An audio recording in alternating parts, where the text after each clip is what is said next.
welcome to Redski's Righteous Readings, and tonight we're doing the Titania fortune cards, which I promised you today. So we're going to do it in groupings from air, earth, fire and water, and starting with air signs. Okay, so the way these readings are going to run is we're going to draw 7 cards to go for 14 days.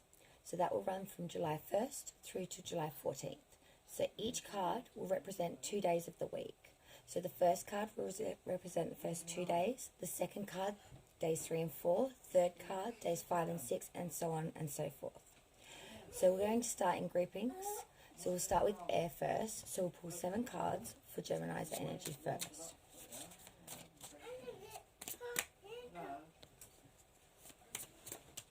First through to 14th. What's the sign of Gemini?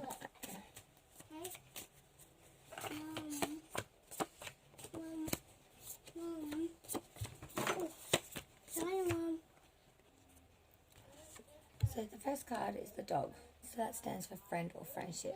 So for days 1 and 2, you could be meeting up with an old friend. Card 2, which is days 3 and 4, is a positive card.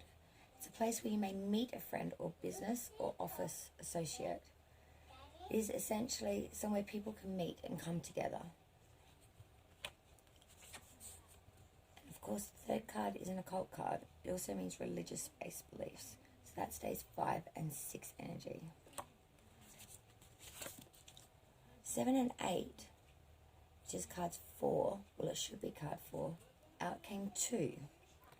So the house with the tree actually ties in quite well together, because the tree means growth. Its roots being planted down somewhere, which grow deep into the earth and firmly plant itself.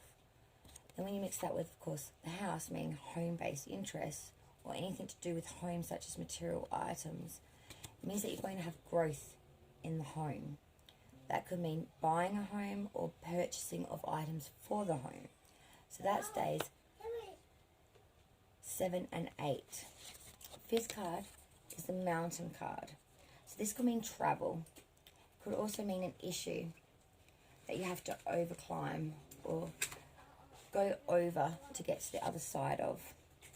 Basically, it could also mean foreign affairs or something of importance as well. But mainly it's an obstacle which will need to be climbed.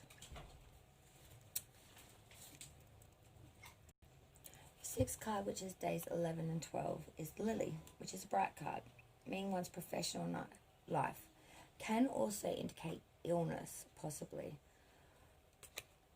The final card, which is the 7th card, which is days 13 and 14, is the Rider, which stands for travel, abroad, going distance. This also is a professional-based card, meaning travel maybe for work. So overall reading is pretty much an indication of travel. The beginning of July indicates friendship and a meeting place for friends. So maybe you might catch up with an old friend in a place that you used to hang out when you were younger, when you used to actually be connected with that particular individual.